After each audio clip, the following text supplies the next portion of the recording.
Bienvenue dans cette nouvelle édition du Morning News. Voici les titres. Le Cameroun a célébré la 23e journée africaine de la fonction publique et de l'administration ce samedi. L'occasion pour le ministre camerounais de la fonction publique, Joseph Lé, d'inciter les fonctionnaires à enjoindre sa lutte contre la corruption. Les indicateurs de l'économie rwandaise sont au vert. Le pays a clôturé le premier trimestre 2018 avec une croissance de 10,6%, mais de nombreux efforts sont encore à faire par le gouvernement pour continuer sur cette lancée.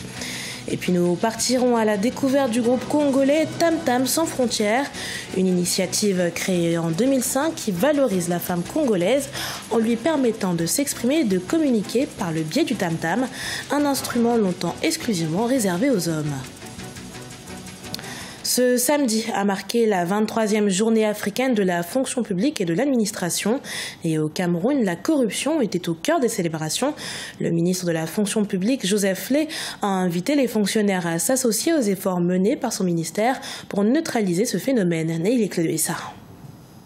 La 23e journée africaine de la fonction publique et de l'administration, célébrée ce 23 juin, est placée sous le thème « Combattre la corruption dans les institutions publiques » avec la participation des parties prenantes et la promotion du leadership éthique en vue de réaliser les objectifs de l'agenda 2063 et les objectifs du développement durable. Au Cameroun, le ministre de la fonction publique et de la réforme administrative, Joseph Lé, a exhorté les fonctionnaires et les usagers à dénoncer les actes de corruption auxquels ils sont soumis. Osez dire non. Notre code pénal protège désormais les dénonciateurs. Au niveau du ministère de la fonction publique et de la réforme administrative, un opuscule de lutte contre la corruption a été publié et mis en ligne. Par ailleurs, ces derniers mois, nous avons dans le souci d'atténuer vos souffrances et vous donner le maximum d'informations utiles où que vous soyez, refait notre portail web www.minfropra.gov.cm et mis sur pied un dispositif spécial d'accueil, de collecte de dossiers et de renseignements au sein de nos délégations régionales.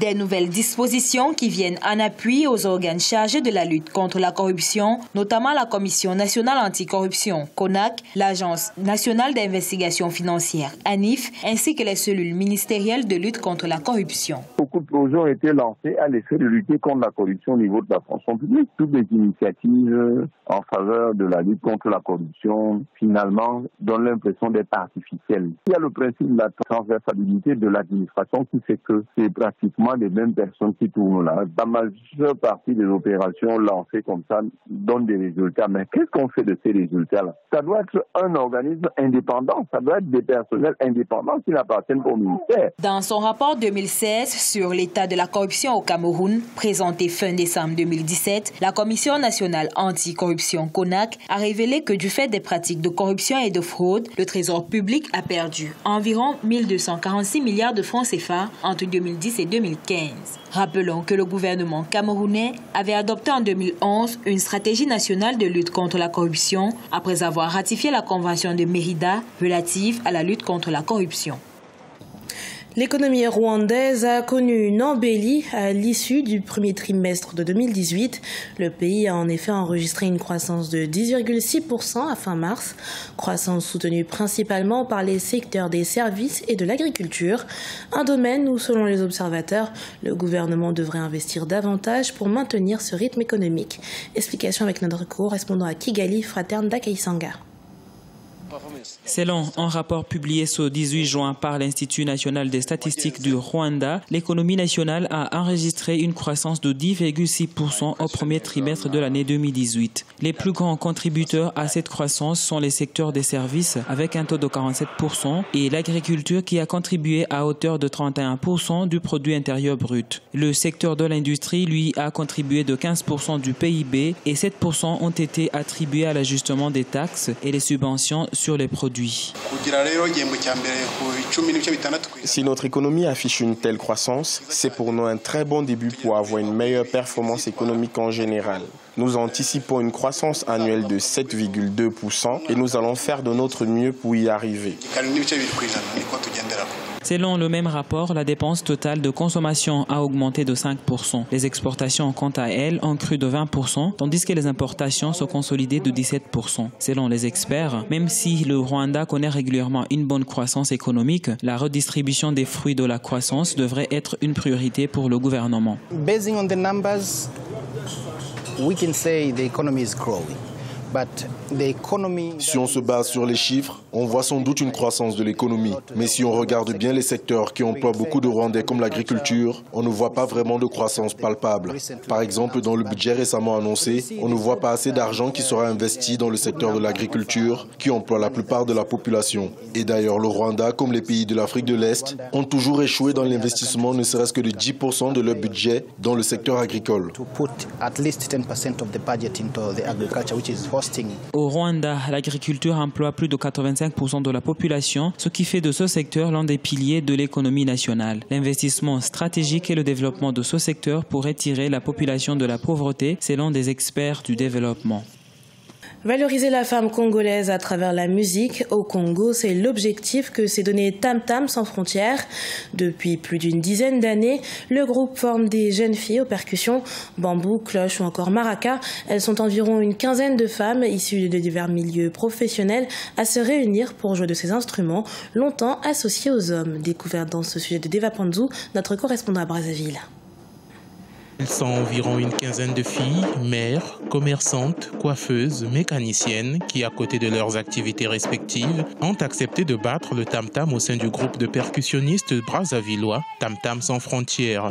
Créé en 2005 par le défunt frère de celle qui le dirige aujourd'hui, ce groupe donne à ces filles l'opportunité de s'exprimer par cet instrument.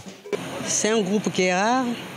D'abord la rareté de ce groupe et puis les femmes qui font le travail des hommes. Ça, ce n'est pas donné à n'importe qui, à n'importe quelle femme. Donc les femmes se sont douées, ils se sont donnés corps et âme pour montrer que les femmes aussi peuvent faire ce que les hommes font. Essentiellement constituées de femmes, les Tam Tam sans frontières chantent dans différentes langues du Congo. Elles prônent dans leurs chansons l'unité nationale. Pour accompagner le Tam Tam, elles utilisent par ailleurs d'autres instruments traditionnels tels que la cloche en métal, le maraca et le bambou. Pour elles, jouer à la percussion, c'est prouver de quoi la femme est capable. Le tam-tam, c'est le message, on lance le message. Nous sommes là pour faire de l'argent, pour faire notre vie. Donc, on ne veut pas rester seulement là, on veut évoluer, changer de l'air, aller passer par là, et surtout que nous sommes sans frontières.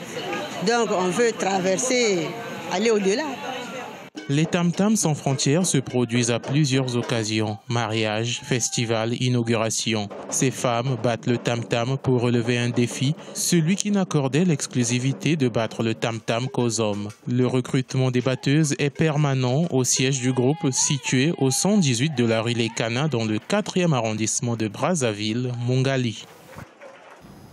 Dans l'actualité sportive, la 3e édition des internationaux de badminton s'est ouverte ce 21 juin à Abidjan, la capitale économique ivoirienne. 16 pays d'Afrique, d'Europe, d'Asie et d'Amérique s'y affronteront jusqu'au 24 juin pour remporter la somme de $10 000, et ce en 5 catégories.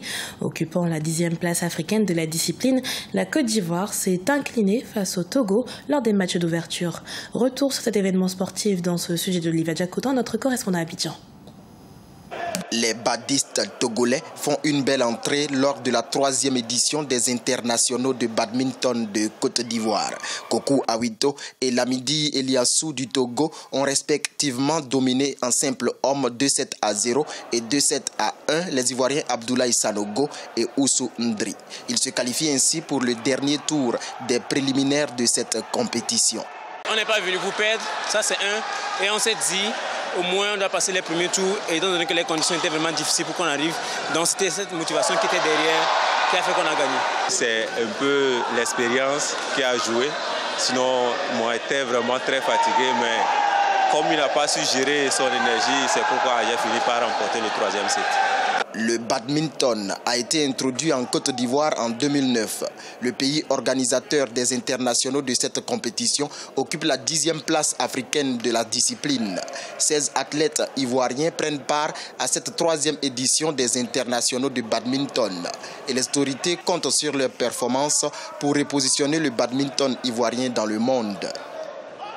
L'objectif, comme je le disais, c'est de permettre à nos athlètes d'être classés dans le ranking africain, un classement africain, et ensuite titiller le monde.